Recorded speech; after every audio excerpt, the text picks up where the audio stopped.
Welcome back, everyone, to Global War 1914, Operation Albatross. This is the summer of 1914 for Imperial Russia.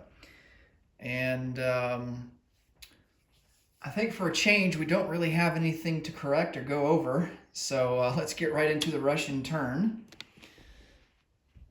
We have just $4 to spend, and we're going to purchase 2 militia with those $4. And then, of course, we've got our reserves to place down since we are now at war with a major power.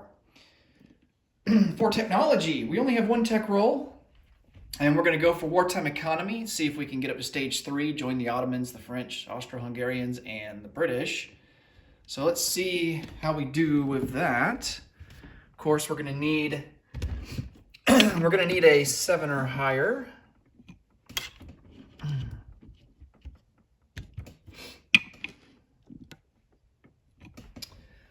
And let's see how we do. That's a 3, so that's a failure. So we stay at stage number 2.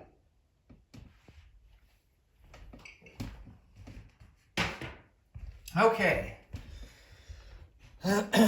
Let's come over here to the board. We do have a couple of combat moves, but nothing too crazy. Unfortunately, starting out here as the Russians, with the outbreak of the First World War, our front lines are extended quite extensively. We have a lot of ground to cover.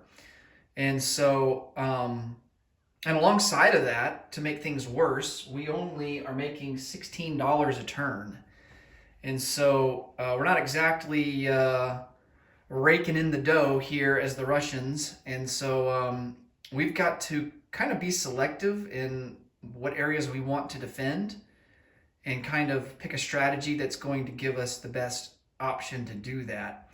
And so we're going to kind of move some guys around in the non-combat phase to kind of, move guys around in the non-combat phase, keeping that in mind. And, our combats are going to be limited here early on until we can, either get some Lend-Lease, get some help from our allies, or, just build up forces as we try to hold on to as much territory as we can.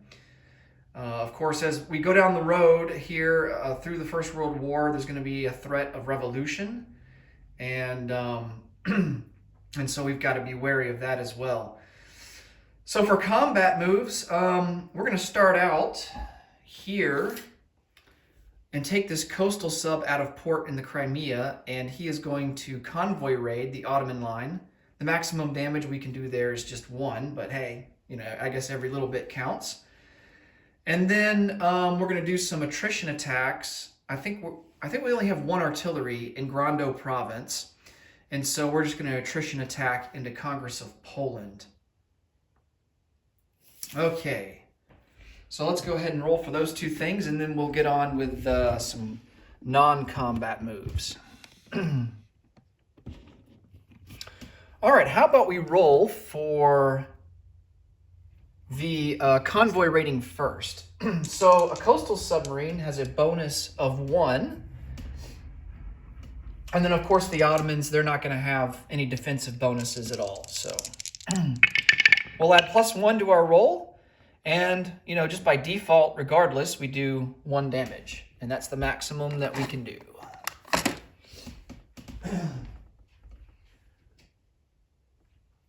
All right.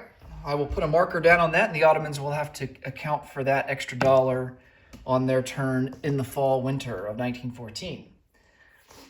Okay, 1 attrition attack from Grando province into Congress of Poland, and we need a 1 here.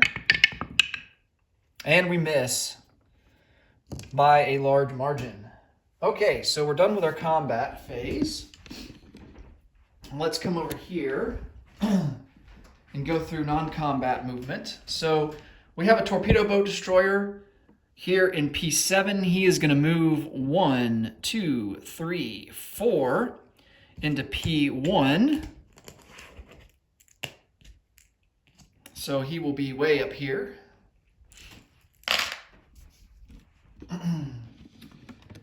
And then all of our other moves will be focused over here to the west.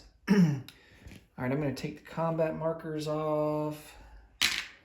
And let's see. Up here in Kola, we have an infantry. He's going to move 1 down to Karelia.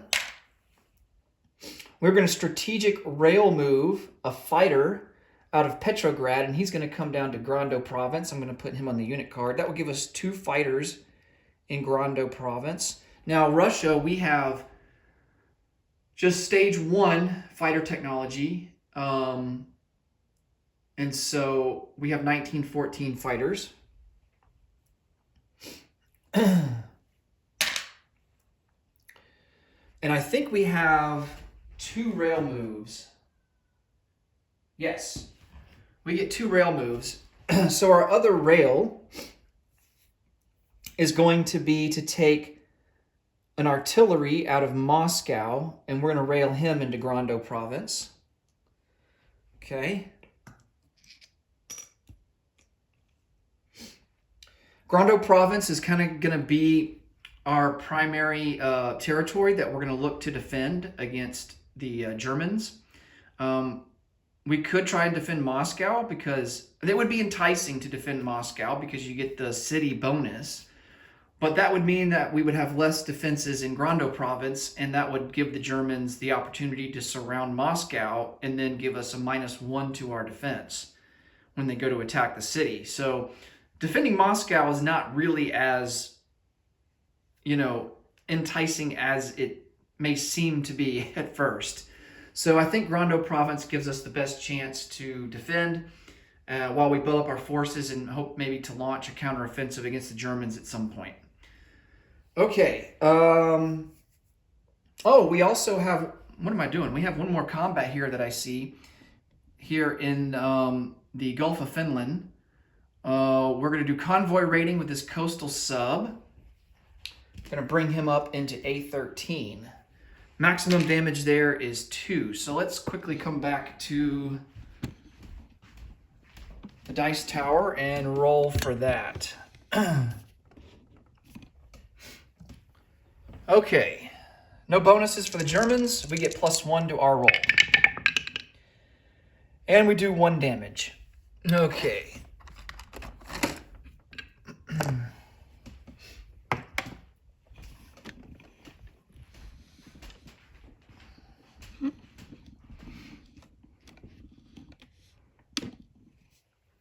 So I will mark that on the board. Now we can go back to some more non-combat moves. Okay, out of Donetsk Kuban, we're going to take a Cossack, and he's going to move 1, 2 into eastern Ukraine.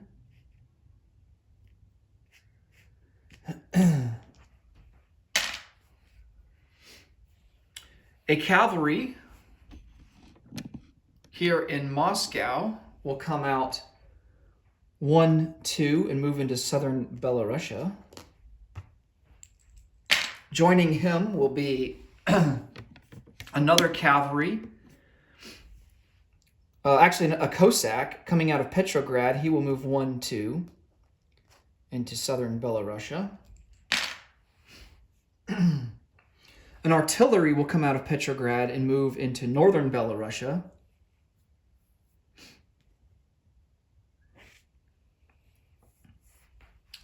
Down here in the Ukraine, we're going to move an infantry from Kyiv into eastern Ukraine. We're going to move a cavalry from western Ukraine into Grando Province. And then this cavalry in southern Ukraine is going to move 2 into Grando Province. An artillery from western Ukraine will move into Grando Province. And then an artillery in southern Ukraine will move up 1 into eastern Ukraine. And then an infantry that's still initially located in western Ukraine will move up 1 into Grando Province. So we have 3 infantry, 3 cavalry, 3 artillery, and 2 fighters all in Grando Province. Okay.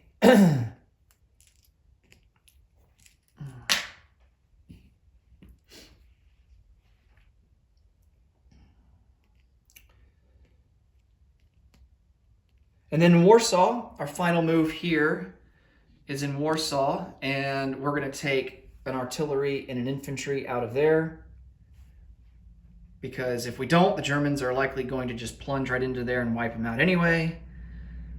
And we'll put them in Grando Province. So we have 4 infantry in Grando Province, 4 artillery, 3 cavalry, 2 fighters. Okay. We're not going to leave Warsaw completely undefended, but you know, we don't have enough forces to defend everything, and we've got to consolidate and try to give ourselves the best chance to at least hold on to what we deem to be the most strategic points here on the front with Germany. So I think this is what we're going to go with. All right. Let's see here. I don't think there's any other non-combat moves for us to do. I'm just going to double check the board here. I think we are good to go. Okay, let's place down some units. We have an artillery to place down, 2 militia, and it looks like 8 infantry. I'm just going to, before I do that, I'm going to chip out these guys in Grando Province.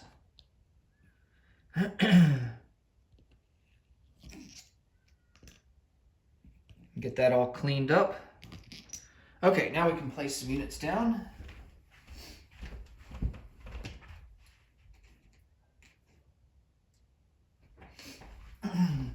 Okay, so the artillery has to be manufactured at a factory. And so we are going to produce that, I think, in Kiev. And a militia will go down into Warsaw.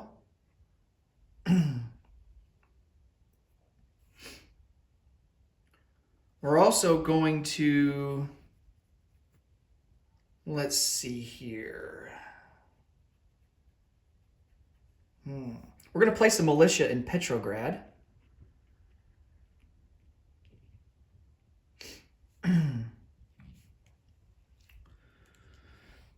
All right, so we got 8 infantry to place down. Of course, 1 is going to go into Grando Province. That almost gives us a trench line, but not quite. 1 infantry is going to go into Lithuania. So we're down to 6.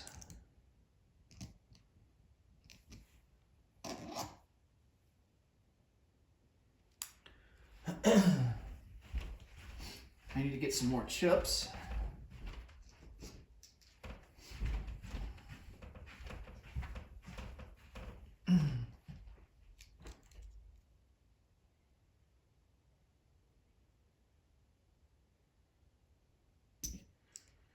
Okay.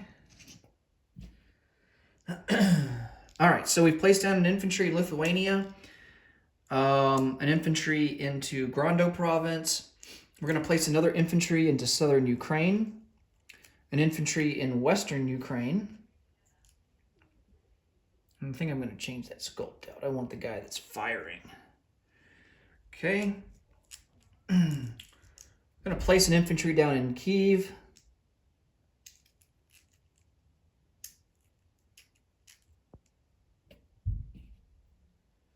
All right, so that's 1, 2, 3, 4, 5. So we have 3 more to place down. One's going to go into Petrograd. So our manpower limit there is 3. So we've used 2 of it so far in Petrograd.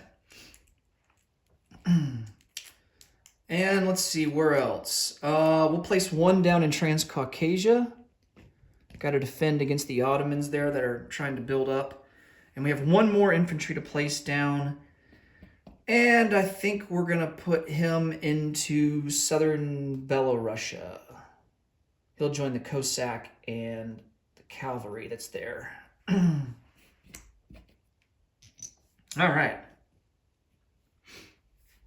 Now let's come over here and sort out our income.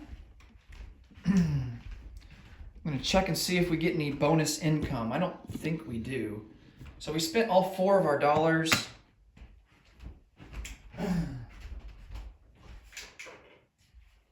Do we get trade for anything? No, not quite. We're at stage 1 for Sweden, so need to get to stage 2.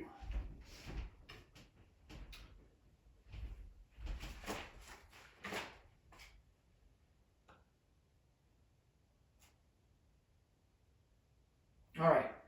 So our only wartime bonus income possibilities are if we own both the Crimea and Constantinople. So we only own the Crimea. If we owned Constantinople, we would get +4 to a bonus income, but we don't have that, so we don't get to collect it. So we will collect $16 and have 16 to spend for next turn. All right, next up will be Japan. It'll be their first turn to go in this game. And as always, thanks so much for watching. Until next time, take it easy. Bye for now.